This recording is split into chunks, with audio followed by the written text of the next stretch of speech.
Hey everyone, welcome back to Crypto Cash. Thank you so much for joining me here. Hope you're having a fantastic day. Quick look here at Chainlink, seeing what's going on. We're going to double check this. This is a request from one of my community members here. Taxi, thank you so much for requesting I cover this.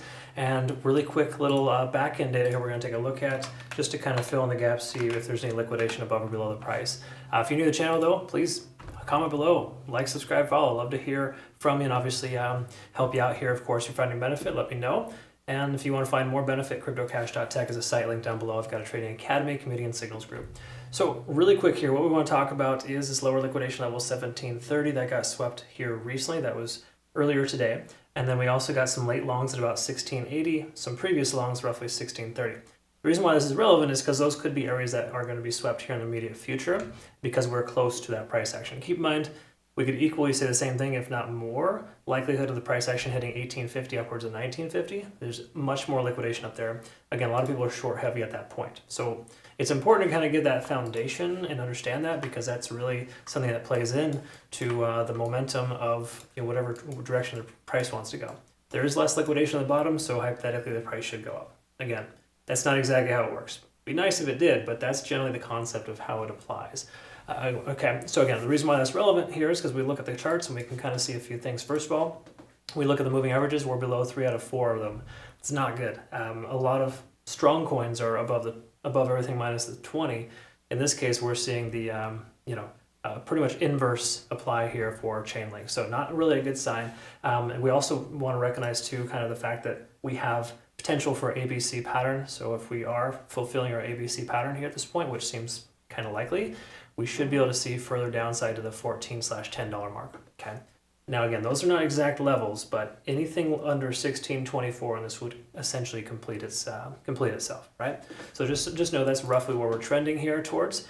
Is that a guarantee? Of course not, but could very well be a possibility. Okay, especially being below those moving averages. If we can't close above 1780 soon, it does not look great. We are below 50 on the RSI, stochastic swinging down still, and we got our money flow index just kind of hanging out right there around the same place. That in conjunction with the MACD diverging, there is nothing on this daily time frame that I like.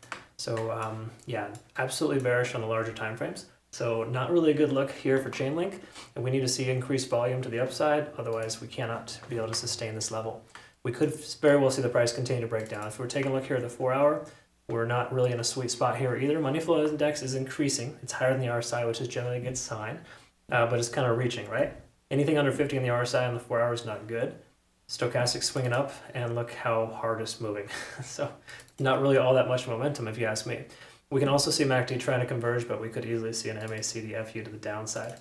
Truthfully, 4 hours not looking great either. Let's see where we're at in the cloud here. Just kind of curious on this guy. I figured as much. Most coins are very much in this same position where we're below the cloud.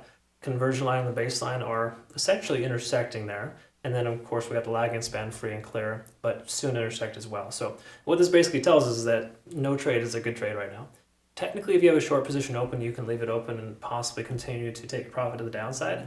But it's letting us know that window of opportunity is going to be closing here soon. So all that stuff put together, not really a great situation here for Chainlink. I would not recommend a long.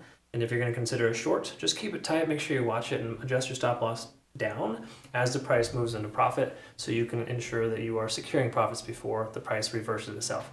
Again, Bitcoin is doing one of these in the last 24 hours, a bunch of ripsaws, and that's really smashing a lot of altcoins, especially with Bitcoin dominance being so high. It's just kind of crazy that it's still this high for this long.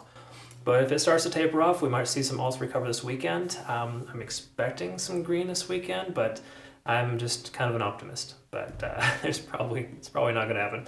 I'd just be safer than sorry, folks. Wait for Bitcoin dominance to start to come down, and then at that point, it might be worthwhile taking a long position. This coin has no qualities right now that we want to, that support that. Okay. Hypothetically, the price gets up here to close above this most recent support turned resistance at 1775. We may be in better shape at that point. By then, we might be up over 50 on the RSI on the 4 hour and back up over the 100-day estimate on the daily. Some things that would need to happen in order for us to feel comfortable taking a long position. Right now, the Chainlink's in the doghouse, and there's no other way around it. All right, folks, that's all we got here for you today. Thanks so much for watching. Hope you learned something today. Make sure you trade Link on the best exchange possible. Bitget is an exchange that we use as a community. Highly recommend them. They're very, very good. Keep in mind, I will be looking at some alternatives as well, just to ensure that we always have our bases covered for no KYC or no VPN required exchanges. Okay, so be on the lookout for that. But between now and then, I want to say thank you again so much for watching, your continued support. Some of you folks have been watching me for over 3 years now. If so, comment below. Love to hear it. Happy to get that identification out there. Appreciate you nonetheless. You know who you are, though. You've been watching for a while. I greatly appreciate it either way. Even if you're brand new, thank you so much. We'll see you in the next one. Hope you have a good rest of your day. Take care.